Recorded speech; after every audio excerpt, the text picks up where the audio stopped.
इस एडवेंचरस कहानी की शुरुआत होती है विक्टर नाम के एक आदमी को दिखाते हुए जो अपनी नींद से अभी अभी उठ रहा था। विक्टर ने जब अपनी आंखें खोली तब उसे अपने पास्ट का कुछ भी याद ही नहीं होता। विक्टर जब खड़ा होकर अपने रूम की सारी चीजों को देख रहा था तो वो कहीं न कहीं अधूरी सी लग रही थी। साथ ही साथ उस जगह पर किसी बिल्डिंग या सिटी के आर्किटेक्चर मौजूद होते हैं। तभी अचानक विक्टर की नजर ऊपर की तरफ जाती है जो पूरी तरीके से ब्लैकआउट होने लगा था। देखने में ऐसा लग रहा होता है कि सारी चीजें एकदम से सड़ने लगी हैं। विक्टर जब शॉक होकर घर की अलग अलग चीजों को देखता है तो वो भी ब्लैकआउट होकर सारी चीजें बना रही थी। उसका दिमाग तो अब पूरी तरीके से खराब हो जाता है, इसीलिए विक्टर बिल्डिंग से बाहर निकल गया था। लेकिन अब वो पूरी तरीके से शॉक हो जाता है क्योंकि सारी की सारी चीजें ब्लैकआउट होने लगी थी। वहाँ की सारी चीजें एकदम से आधी अधूरी थी। बड़ी बड़ी बिल्डिंग्स, टावर, ब्रिज पूरी तरीके से डिस्ट्रॉय हो चुके थे। विक्टर को तो एक समय पर लग रहा था कि वो किसी सपने की दुनिया में है। विक्टर को तो एक समय पर लग रहा था कि वो कोई सपना देख रहा है। तभी विक्टर के सामने से कुछ लोग गुजरते हैं जिनकी भी बॉडी आधी अधूरी थी। कई लोगों की आधी बॉडी गायब थी। अब अचानक विक्टर की नजर बिल्डिंग के ऊपर मौजूद एक काले साए के ऊपर पड़ती है जो लगातार उसकी तरफ आता जा रहा था। ये बहुत ही खतरनाक काली परछाई होती है जो विक्टर को मारने के लिए उसके पास बढ़ रही थी। लेकिन वो जैसे ही हमला करती उस काले साए पर कोई पलटवार कर देता है। उस जगह पर तो दो आदमी और एक औरत आ चुके थे जो विक्टर को उठाकर उसकी मदद कर रहे होते हैं। उन्हें जल्द से जल्द यहाँ से भागना होगा क्योंकि ये काला साया कभी भी जिंदा हो सकता है। और अब तो वो तीनों विक्टर को लेकर किसी सेफ जगह पर जाने लगे थे। कुछ देर के अंदर ही वो काली परछाई एकदम रिकवर हो जाती है और फिर उनका पीछा करने लगती है। अब यहाँ वो तीनों विक्टर के साथ एक ऐसी जगह पर आ चुके थे जहाँ से नीचे एक खाई होती है। विक्टर को समझ ही नहीं आ रहा होता कि इसके आगे वो जाएंगे कैसे। लेकिन तभी एक आदमी कहता है कि तुम्हें सिर्फ कूदना है, तुम सही सलामत नीचे पहुंच जाओगे। विक्टर को तो ढकेल दिया जाता है जो इतनी ज्यादा ऊंचाई से डायरेक्टली नीचे लैंड हुआ था। लेकिन फिर भी वो सब वहाँ पर रुकते नहीं क्योंकि वो काला साया अभी भी उनका पीछा कर रहा था। इसीलिए अब उन तीनों में से एक आदमी डिसाइड करता है कि वो बाकी लोगों की जान बचाएगा खुद की जान कुर्बान करके। उसने तो अपने हाथ में एक बहुत ही पावरफुल बॉम्ब ले लिया और उस काले शैडो की तरफ जाने लगा। वो काली शैडो उसके ऊपर हमला करती है तभी आदमी ने वो बॉम्ब एक्टिवेट कर दिया था जिससे वहाँ बहुत ही बड़ा ब्लास्ट हुआ और वो ब्लैक शैडो पूरा डिस्ट्रॉय हो गई। अब बचे हुए दो लोग बहुत ही ज्यादा निराश होकर विक्टर को वहाँ से लेकर जाते रहते हैं। विक्टर को तो कुछ समझ में नहीं आ रहा था, इसीलिए वो उस लेडी से जाकर बात करने लगा जिसका नाम फ्लाई होता है। विक्टर तो पूछ रहा था कि आखिर ये सारी अजीब जगह कौन सी है। फ्लाई विक्टर को सारी बातें बताती है कि ये एक कोमा की दुनिया है, यानी कि अगर असली दुनिया में कोई भी इंसान कोमा में चला गया है तो वो इस दुनिया में आ जाता था। इसका मतलब ये था कि विक्टर भी अब कोमा में है। विक्टर का एक और सवाल था कि आखिर ये सारी चीजें इतनी आधी अधूरी क्यों हैं। फ्लाई इसका जवाब देती है कि ये सारी चीजें लोगों की मेमोरीज हैं और जरूरी नहीं कि लोगों की मेमोरीज एकदम साफ सुथरी हो क्योंकि वो कोमा में आने के बाद सारी चीजें भूलने लगते थे। अब फ्लाई विक्टर को लेकर अपने छुपने वाले अड्डे की तरफ चले जाती है जो आसमान में मौजूद था। वो तीनों तो एक टेलीपोर्ट होने वाली बस के अंदर जाते हैं जिससे कि वो अपने अड्डे पर पहुंच गए थे। अब विक्टर को अपना कमरा दिखाने के बाद विक्टर तो ये भी पूछता है कि आखिर वो ब्लैक शैडो वाली चीजें कौन थी। फ्लाई कहती है कि जब कोई इंसान कोमा के स्टेट में मर जाए तो वो उस ब्लैक शैडो में कन्वर्ट हो जाता था। उन ब्लैक शैडो की चीजों को क्रीपर्स कहा जाता है जो काफी ज्यादा खतरनाक थे। जाते जाते फ्लाई ने विक्टर से बताया कि इस दुनिया में तुम जो भी सपने देखोगे वो इसी दुनिया में धीरे धीरे सच होने लगेंगे। इसीलिए अब विक्टर सो जाता है और कुछ इमेजिनेशन करता है। इस इमेजिनेशन में पता नहीं क्यों विक्टर खुद को एक कार एक्सीडेंट में पा रहा था। उसे बिल्कुल नहीं समझता कि आखिर ये सपने उसे क्यों आ रहे हैं। जब विक्टर ने अपनी आंखें खोली तब उसके कमरे में एक कार पड़ी हुई थी जो काफी ज्यादा आधी अधूरी होती है और यही सारी चीजें उसने अपने सपनों में देखा था। विक्टर ने जब उस कार के पास जाकर देखा तब उसके अंदर वही मौजूद था घायल अवस्था में। अब विक्टर के कमरे में ब्रैड नाम का एक आदमी आ गया था जिसने उसकी जान बचाई थी। ब्रैड कहता है कि तुम यहाँ आते ही ये सारे सपने देखने लगे जिससे मुझे अंदाजा हो रहा है कि तुम्हारे अंदर काफी सारी पावर्स हो सकती हैं। ब्रैड ने विक्टर को बताया कि कोमा की दुनिया में हम सभी के पास अलग अलग टाइप की पावर्स होती थी,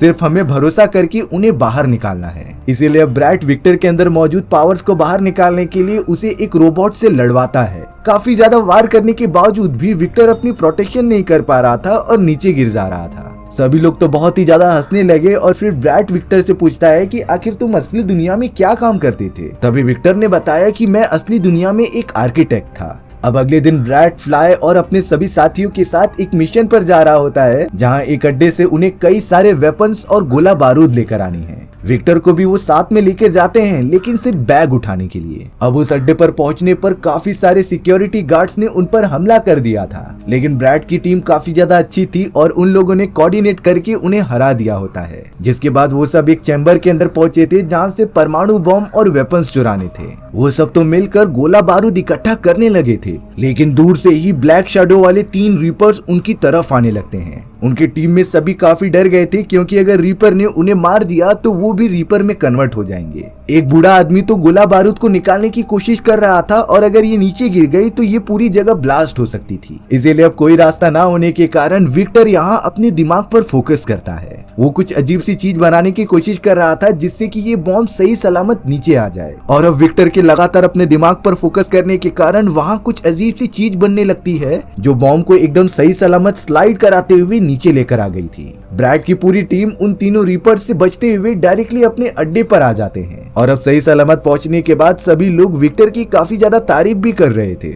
उन्हीं लोगों में एक बूढ़ा आदमी भी होता है, जो इस दुनिया में सबसे पहले आया था। इसका नाम चार्ली था। चार्ली विक्टर को बताता है कि तुम्हारे पास कोई भी चीज इन्वेंट और बनाने की एबिलिटी है, यानी कि तुम इस दुनिया में भी एक अच्छे आर्किटेक्चर हो जो अपने दिमाग से कोई भी चीज बना सकता है। चार्ली को पता है कि ये कोमा की दुनिया पूरी तरीके से आधी अधूरी है, इसीलिए वो विक्टर को कह रहा था कि तुम अपनी एबिलिटी पर काम करो और हमारे लिए एक ऐसी सिटी बनाओ जहाँ सारे लोग काफी अच्छी तरीके से रह सकें, और हाँ, उस जगह पर ये सारे रीपर्स बिल्कुल ना आ पाए। विक्टर इस बात से खुश हो रहा था कि सभी लोग उसे बहुत ही ज्यादा वैल्यूएबल मानने लगे हैं, इसीलिए अब उसने इस बात के लिए हाँ कर दी होती है। विक्टर तो अब इन सारी चीजों की काफी अच्छी तरीके से प्रैक्टिस भी करने लगा, जिससे कि वो अपने दिमाग का यूज करके काफी अच्छी तरीके से स्ट्रक्चर्स भी बना लेता है। अब वो सारे लोग उस जगह पर आ गए थे जहां विक्टर को एक बड़ी सी सिटी बनानी होगी, लेकिन अचानक वहां कुछ रीपर्स आ जाते हैं, जिन्होंने सभी लोगों पर हमला करना स्टार्ट कर दिया था। किसी को समझ में नहीं आ रहा होता कि आखिर इन रीपर्स को हमारे लोकेशन के बारे में पता कैसे चला। तभी ब्रैड भागते हुए आकर डायरेक्टली विक्टर को पकड़ लेता है और उसकी जेब में से एक ट्रैकिंग डिवाइस निकालता है। ब्रैड कह रहा था कि ये सारी चीजें विक्टर की वजह से हुई हैं, पर तभी अचानक ब्रैड का हाथ उन्हीं सारी रीपर्स की तरफ बनने लगा था, क्योंकि ब्रैड को लड़ाई के दौरान एक रीपर ने हाथ पर काट लिया होता है। ब्रैड जैसे ही असली दोषी के बारे में बताने वाला था, तभी चार्ली उसे गोली मार देता है, जिससे कि ब्रैड तुरंत ही मर गया था। पर अब वो थोड़ी देर के अंदर अंदर एक खतरनाक रीपर में कन्वर्ट हो जाएगा। इसीलिए अब विक्टर के साथ सभी लोग अपनी जान बचाकर वहां से भागने लगे थे। इसीलिए विक्टर चाह रहा था कि वो अपने दिमाग से कई सारी दीवार बना दे, बट बहुत ज्यादा थक जाने के कारण वो तो बेहोश होने लगता है। विक्टर तो अगले ही मोमेंट में वहीं पर गिर गया था, जिसके बाद डायरेक्टली उसकी आंख खुलती है रियल दुनिया में। वहाँ पर विक्टर कुछ विजन्स देख रहा था, जिसमें फ्लाई भी मौजूद थी। दरअसल फ्लाई और विक्टर असली दुनिया में एक दूसरे को जानते थे और काफी अच्छे दोस्त थे, बट कोमा में आने के बाद उन्हें कोई भी रिश्ता याद ही नहीं होता। अब विक्टर देखता है कि वो फ्लाई के साथ एक हॉस्पिटल के अंदर आ रहा था, लेकिन हॉस्पिटल के अंदर सिर्फ विक्टर को ही आने दिया जाता है और फ्लाई को बाहर रख दिया गया था। विक्टर के बड़े से हॉस्पिटल में आने के बाद वो अपने सामने चार्ली को ही देखता है, जो कोमा की दुनिया में उनकी टीम के अंदर मौजूद था। चार्ली यहाँ पर अब विक्टर को एक एक्सपेरिमेंट के बारे में बता रहा था। चार्ली तो विक्टर को एक चैम्बर के अंदर लेकर जाता है, जहाँ कई सारे मरीज लेटे हुए थे। दरअसल चार्ली यहाँ पर कई सारे लोगों को जानबूझकर कोमा के अंदर भेज रहा होता है, क्योंकि कोमा के अंदर वो लोग वो सारी चीजें कर सकते थे जो रियल लाइफ में नहीं हो पाती। और अब चार्ली विक्टर से कहता है कि तुम एक अच्छे आर्किटेक्चर हो और मुझे कोमा की दुनिया में तुम्हारी जरूरत है, जिससे कि हम तुम्हारे दिमाग की मदद से काफी सारी अलग अलग क्रिएशंस कर सकते हैं। विक्टर तो ऐसा बिल्कुल भी नहीं चाहता था कि वो कोमा में जाए, इसीलिए वो वहाँ से जाने लगता है, पर चार्ली के लोगों ने तो विक्टर पर जोर जबरदस्ती करना स्टार्ट कर दिया था। विक्टर अब किसी भी तरीके से उन्हें चकमा देकर वहाँ से भागता है और तुरंत ही फ्लाई की गाड़ी में बैठकर उसे यहाँ से चलने के लिए कहता है। फ्लाई तो कुछ समझ ही नहीं पा रही थी कि आखिर विक्टर के साथ हुआ क्या, इसीलिए वो जब पूछने के लिए पीछे मुड़ी, तभी उनका एक्सीडेंट एक ट्रक के साथ हो जाता है। दोनों वहीं के वहीं बेहोश हो चुके थे और अब चार्ली के सभी आदमी उन दोनों को पकड़कर अपने फैसिलिटी में वापस लेकर आ जाते हैं। चार्ली विक्टर से कह रहा था कि मैं अब तुम्हें कोमा की दुनिया में भेज रहा हूँ जहाँ तुम बड़ी बड़ी सिटीज बना दो, और अगर तुम्हें उसके बाद वापस आना हो तो तुम आ सकते हो। हमें अब असली दुनिया में ब्रैड दिखाया जाता है जिसके दोनों पैर ही नहीं थे, लेकिन कोमा की दुनिया में जाने के बाद वो अच्छा खासा चल रहा होता है। चार्ली ने कहा कि तुम्हारे दोस्तों को कोमा की दुनिया में तुम्हारी जरूरत है, इसीलिए तुम्हें वापस जाना ही पड़ेगा।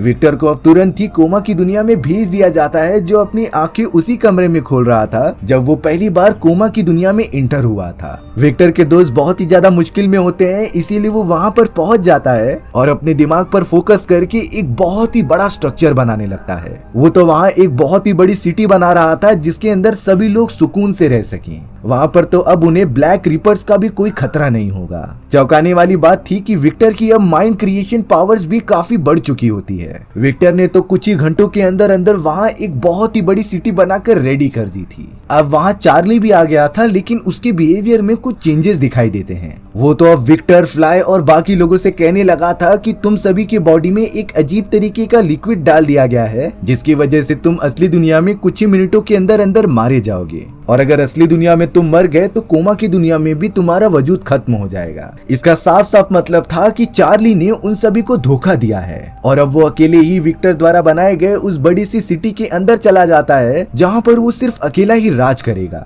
कुछ ही सेकंड्स के अंदर अंदर विक्टर के सभी साथी ब्लैकआउट होने लग गए थे, यानी कि वो असली दुनिया में भी मर रहे हैं। इसीलिए अब विक्टर फ्लाई और अपने एक साथी को लेकर तुरंत ही भागने लगा, जो बता रहा होता है कि हमें कोमा की दुनिया के अंदर एक ऐसा कनेक्शन ढूंढना है जो कि असली दुनिया को एक दूसरे से बांधता था। यानी कि विक्टर और फ्लाई को वो हॉस्पिटल और वो चेम्बर ढूंढना है जिसके अंदर वो असली दुनिया के अंदर कैद हैं। अब बहुत ज्यादा सर्च करने के बाद उन तीनों को हॉस्पिटल तो मिल जाता है, लेकिन विक्टर का तीसरा साथी भी अब पूरा ब्लैकआउट हो चुका था। विक्टर लगातार अपने दिमाग पर फोकस करता रहता है कि आखिर वो कनेक्शन वाली चीज क्या है, लेकिन तभी उसके सामने चार्ली आ गया था, जो बिल्कुल भी नहीं चाहता कि विक्टर यहाँ से बाहर जाए। विक्टर अपने दिमाग के क्रिएशन से चार्ली को रोकने की बहुत ज्यादा कोशिश कर रहा था, लेकिन चार्ली के पास तो काफी सारी पावर्स होती हैं जिससे कि वो विक्टर को भी नाकामयाब कर दे रहा था। लेकिन तभी अचानक पीछे से एक रीपर आकर डायरेक्टली चार्ली पर हमला कर देता है। चार्ली अब पूरी तरीके से खत्म हो चुका था, पर वो रिपर विक्टर और फ्लाई पर हमला नहीं करता,